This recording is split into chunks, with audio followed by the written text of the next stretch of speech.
Hello everyone and teacher for your question. The question say that the ratio of minimum frequency of Lyman and Balmer series will be। तो यहाँ पे Lyman और Balmer series का यहाँ पे minimum frequency का ratio पूछा है। इसका मतलब क्या है कि हमारे पास जो गिवन है वो है हमें लाइमन सीरीज की यहाँ पे मिनिमम फ्रीक्वेंसी पूछी है। इसका मतलब क्या है, थोड़ा सा हम डायग्राम के थ्रू इसको समझेंगे। फ्रीक्वेंसी लाइन तो वो यहाँ पे कौन सी ट्रांजिशन रहेगी कि जहाँ पे फ्रीक्वेंसी मिनिमम रहेगी। तो सिंपल है, यहाँ पे एनर्जी का डायरेक्टली रिलेशन है फ्रीक्वेंसी से। जितना डेल्टा ई ज़्यादा रहेगा उतना फ्रीक्वेंसी भी ज़्यादा रहेगा। इसका मतलब है यहाँ पे एनर्जी डिफरेंस हमें देखना पड़ेगा कि कहाँ पे कम रहेगा और कहाँ पे ज़्यादा रहेगा। तो एनर्जी डिफरेंस कम है तो फ्रीक्वेंसी भी कम रहेगी। तो हम यहाँ पे कुछ स्पेक्ट्रल लाइन ड्रॉ करेंगे। तो यहाँ पे डायग्राम के थ्रू देख सकते हैं। तो यहाँ पे देख सकते हैं कि लाइमन ट्रांजिशन मतलब क्या कि लाइमन टू बाल्मर एक ट्रांजिशन है। तो यहाँ पे जो एनर्जी डिफरेंस है वो यहाँ पे देख सकते हैं 10.2 का है। ये जो एनर्जी डिफरेंस है वो 10.2 का है। तो लाइमन टू पाशन यहाँ पे एक ट्रांजिशन है। तो यहाँ पे एनर्जी डिफरेंस इंक्रीज हो जाएगा।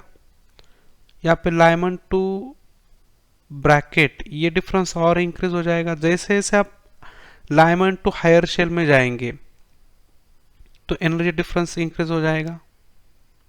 तो यहाँ पे कुछ डिफरेंस ड्रॉ किए तो ये डिफरेंस यहाँ पे इंक्रीज हो रहा है लाइमन के लिए। तो सबसे कम डिफरेंस यहाँ पे कहाँ पे आएगा, लाइमन टू बार्मर। मतलब पहला शेल से दूसरा शेल में जाने के लिए जो यहाँ पे एनर्जी रिलीज हो रही है वो डिफरेंस यहाँ पे कम आएगा। तो पहले से तीसरे में डिफरेंस और बढ़ेगा, पहले से चौथे में डिफरेंस और बढ़ेगा, पहले से पांचवें में वो डिफरेंस और इंक्रीज हो जाएगा।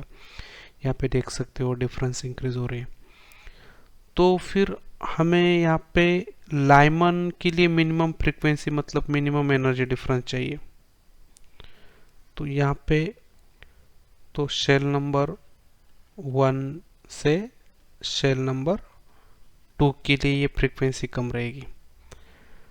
तो बाल्मर सीरीज के लिए हम देखा जाए तो ये तो ही पहली बात। अभी दूसरी बात है बाल्मर के लिए करेंगे हम। तो बाल्मर सीरीज के लिए यहाँ पे हमें मिनिमम फ्रीक्वेंसी देखनी है।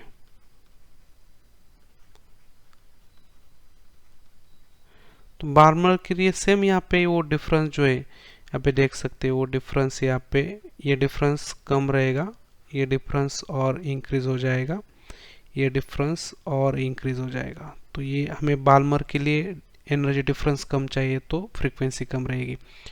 तो यहाँ पे शेल नंबर 2 से शेल नंबर 3 के लिए यहाँ पे फ्रीक्वेंसी कम रहेगी। तो यहाँ पे हम लिखेंगे।